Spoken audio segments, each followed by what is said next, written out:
நலத்தில் இன்றைக்கி வந்து டே 100ங்க. இன்றைக்கி காலையில் பார்த்தீங்கன்னா வந்து கம்மங்கூழ் தாங்க குடித்தேன். ஸோ கம்மங்கூழும் தொட்டுக்க வந்து பார்த்திங்கன்னா மாங்காய், சீனி அல்கா வத்தல், அதுக்கப்புறம் வந்து அப்பளங்க.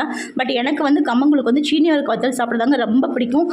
மாங்காய் வந்து கொஞ்சம் புளிக்கனாலும் அவ்வளோவா சாப்பிட மாட்டேன். ஸோ சீனி அல்கா வத்தல் வச்சு சாப்பிட்றது எனக்கு ரொம்ப ரொம்ப பிடிக்குங்க. உங்களுக்கு கம்மங்கூழ் சாப்பிட்டீங்கன்னா சைடிஷாக உங்களுக்கு என்ன சாப்பிட பிடிக்கும்னு கண்டிப்பாக கமெண்ட் பாக்ஸில் சொல்லுங்கள். மத்தியானத்துக்கு பார்த்தீங்கன்னா வந்து பருப்பு சோறு, நிறைய காய்கறி போட்டு பருப்பு சோறு தாங்க ஒரே குக்கரில் பண்ணது. அதுவும் அதுக்கப்புறம் வந்து கத்திரிக்காய் புளிக்காய், அதுக்கப்புறம் வந்து இது வந்து பார்த்திங்கன்னா முள்ளங்கி படங்க. செம்ம டேஸ்ட்டாகும். அச்சல் பார்த்திங்கன்னா சிக்கன் 65 மாதிரியே இருக்குங்க. இதுக்கு ரெசிபி வந்து நான் தனியாக போடுறேங்க. அதுக்கப்புறம் வந்து ஒரு அப்பளம் வச்சு சாப்பிட்டேங்க. தான் மத்தியானம் சாப்பாடு.